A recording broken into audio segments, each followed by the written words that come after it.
What's going on, Seaman Shop Boy G? In today's video, we are going to be reviewing M3GAN. That's M number 3 GAN, bro. And this joint was insane.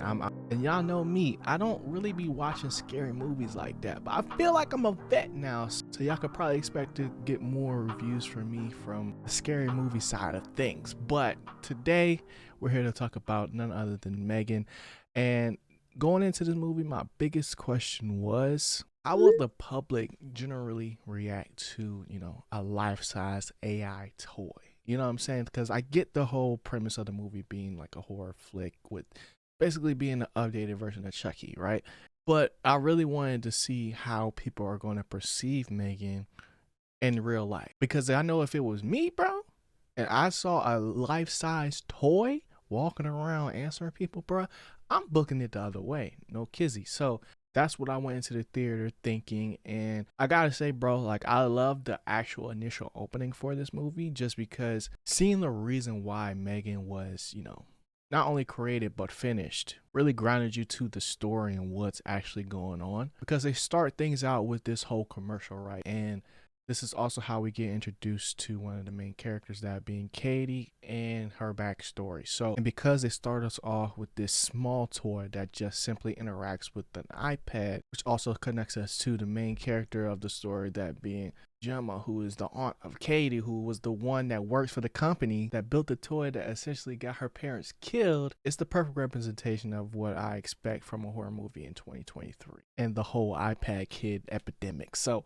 other than that, this movie had plenty of funny moments and just as many jump scares. Now I haven't seen Child's Play in a really long time, but I got from a credible source that this movie was a better version of that. So, i.e., my boy Chrissy Light, my resident scary movie expert. You can catch our full-length discussion on M3GAN on our podcast, The Why I'm Geek Show. But I also love the way that they established themes early, especially with the opening scene being so heavy. It really locked me into the plot because I knew that we were going to be discussing trauma and grief and even different parenting styles in combination with getting to see a killer AI bot get built. So it's safe to say that I was locked in from the start. But what really got me in this movie was just the anticipation, because M3GAN was just creepy in general, bruh. Like the stiffness in her walk to just the blank stare in nature, bruh. It was weird, but it was good.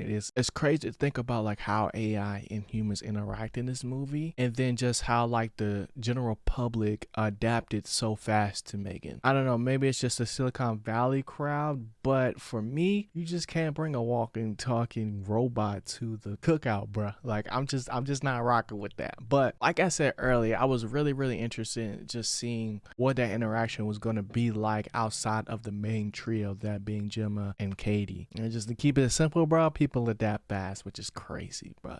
But those are my initial thoughts, man. Let's get into the character breakdown.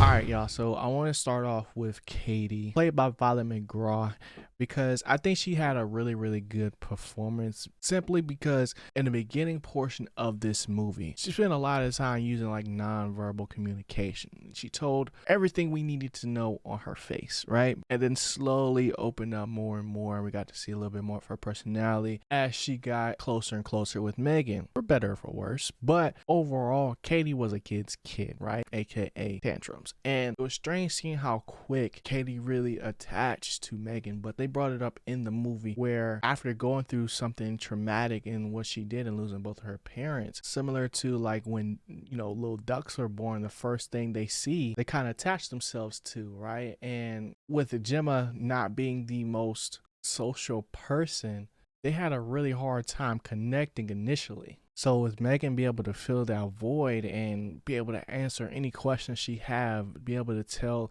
any story to, and have their own inside jokes, it was just a match made in heaven. And that attachment definitely backfired. Now, I wasn't really expecting anything major from Katie because she's just, a kid and still building those like emotional skills and social skills. So I think she did a phenomenal job. Now, next, I wanted to talk about Gemma because this is the second time I've seen something from Allison Wilson that I could remember. The first being Get Out. I loved her character initially because she basically became Tony Stark and kind of, rebuilt M3GAN in her own crib within the span of a week, right? Which is crazy in itself, but I like her character more for what she kind of represents because she's basically the physical manifestation of unlimited screen time, right? And I say that jokingly because she achieved extraordinary things, but because she doesn't have the socialization skills and the ability to recognize or at least acknowledge the potential dangers of M3GAN, and she had like such complete trust in AI technology and was just so focused in trying to help her niece. It was an interesting dynamic to see happen on screen. Now, she doesn't really change at all in this movie from a developmental standpoint, but you can start to see her relationship with Katie get a little bit better as time went along. But really, it was the relationship she had with M3GAN that we saw unfold for the most part, and her attachment style to her passion project. So other than that, I think her performance was solid and she did what needed to be done in the joint, but should have never happened in the first place, and I'm gonna leave it at that. Now, we gotta talk about M3GAN, and one of my biggest questions going into this movie was also just like, how they created it. So I did a little bit of research and I found out that Amy Donald is the one that actually portrayed M3GAN and did her own stunts and everything, and then Jenna Davis was the voice behind it. But the performance in general was amazing, from the mannerisms to the horror moments. It was unsettling the entire movie just because you didn't know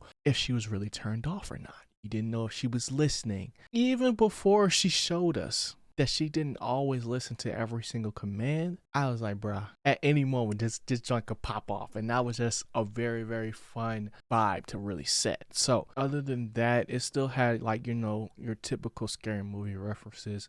So more of the story, bruh, never make a human size anything. And then why was she made of titanium, bruh? These are the questions I have for Gemma, but I digress, man. I also want to talk about Jen Brown as Tess and Brian Jordan Alvarez as Cole in this movie because they really grounded us in the story. Like, Tess was more of the voice of reason, whereas like Cole was the public scrutiny or skepticism that you would come to expect. Like you could tell Cole was just here to get a check. He wasn't really tripping about making history or anything. And Tess was always ready to check Gemma at any moment. But I feel like their characters was there more so for us, so we wouldn't feel like we were going crazy in the audience. Because if we're looking at Gemma, she's kind of more of a futurist / like idealist in nature, and left unchecked, you get things like M3GAN. But we also had other characters like David, who was played by Ronnie Chang, who he represented the industry because his character was more like theatrical and only cared about results and market share and moving up the corporate ladder. And they only needed one time for M3GAN to go right to push things into production and announce this to the world. So even though it was a little far-fetched, I appreciate his performance in this because it kept things fresh and the movie moving. So that's all I got for the character breakdown, man. Let's get into the plot.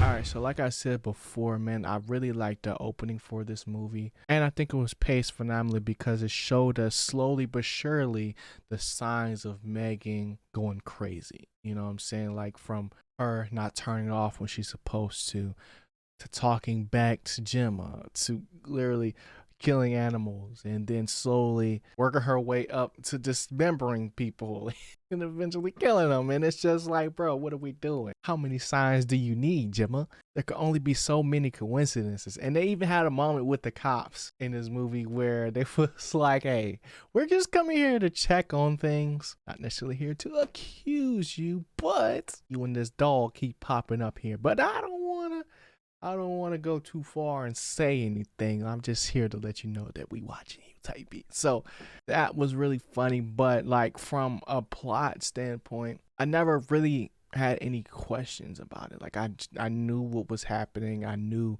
from watching the trailer how this was going to go. So it was more about what was happening more so than a win type thing. Because M3GAN like really had us in a chokehold throughout the whole movie because of that anticipation of when is she gonna go crazy. And I will say like not as many people got body as I originally thought. One thing that I wasn't really a fan of was the musical numbers in this joint. Not because they weren't good, but it was just like corny. I'm gonna be real with you. Even the dances, like, yes, it raised the creep level, and I get the titanium reference and things like that, but I don't know. I don't know if the movie needed that per se. Now, I did love the final fight in this movie just because there was a lot of moving parts, literally, and you never really knew when it was over, you know, because it just felt like at any moment M3GAN could just keep going, you know what I'm saying? She literally got cut in half and was just ready to rumble again. Now, my favorite moment of that was the battle bot moment because I just wasn't expecting that. Like, I called it, but I was expecting to see that out of Gemma, not necessarily Katie. But Katie was ready to rumble, so I rock with her. But for a story discussing grief, trauma, to eventually end and not really get closure to that from the characters, like we didn't really get no debrief on what's next for Katie and Gemma. I'm not gonna lie, it was kind of frustrating, but it does have me hyped for a sequel. If you know, you know. But other than that, bro, I think this joint was really good from a plot and pacing standpoint, which is very surprising from not only a January movie, but a scary one at that.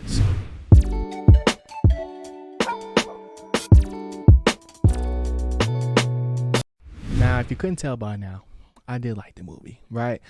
But I wish we got more from like a developmental stage of M3GAN. We kind of just got thrusted and she was just like already basically there. And the only references we saw were kind of just like montage moments. Like I wish we could have got to see like the different tests that they did. Because I need to know why, bro. Why was she made of titanium? What toy is made out of titanium, bro? Put it down in the comments. But I just think it would have been cool to see those things. Because they told us that she understands, like, you know, what humans are and how much pressure to apply and things like that. But what happens when you give M3GAN to somebody not like Katie, somebody that is a little bit more rough with their toys? Or if there's kids in the room or pets, bro, like, why did they do this? But I do think this movie definitely could have been scarier or drug out a little bit more. I know that's wild to say, but we have movies out there like Chucky and Annabelle. Where do you fit in that mix, right? And then when you talk about having like a good chemistry between the cast, I think the main trio had pretty good chemistry throughout the movie. And I did enjoy seeing like other people outside of them react to M3GAN in the public. But honestly, bro, I just wanted more. Because the subtle way that they left room for a sequel with like the Siri Joan and like basically suggesting that M3GAN before getting body uploading herself to the cloud has me super hyped. Because like in the sequel, I will hope to see M3GAN kind of, you know, rebuild herself like Ultron and just go crazy, bruh. But that's just me. As far as a G-File score for this movie, I'm definitely gonna have to give it an 8 out of 10. I think it was a pretty good movie. Would I watch it again by myself? No. But if it was just like on like a platform and somebody ain't seen it yet, I mean, I'll be down, you know what I'm saying, just because it was pretty funny. And I did like the ode to society moments in this movie that just kept me engaged and thinking throughout the whole thing because of the just social construct of AI, bro. It's crazy, bro. But would I recommend y'all go seeing it in theaters? Yes. Full price? No. Go to see that joint matinee. It was wild waking up and M3GAN's the first thing that you see in the morning. That's how you start your day. But I definitely enjoyed the movie and I hope we get a sequel. So let me know in the comment section what you guys thought of this movie, and if you enjoyed the video, hit that like button. If you want to see more content like this, definitely hit that subscribe button. I'm gonna try my best to have a review out like almost every week, bro. Like at least 3 a month. You know what I'm saying? Like that's my main goal. But nonetheless, I appreciate y'all for tuning in. Thanks for all the new subscribers. And if you haven't subbed yet, please do. But other than that, man, that's all I got. Appreciate y'all for tuning in once again. I'm holla at y'all next video, man. Y'all be easy. Y'all the vibes. Always keep growing. See you going to me, boy G. I'm gone. Peace.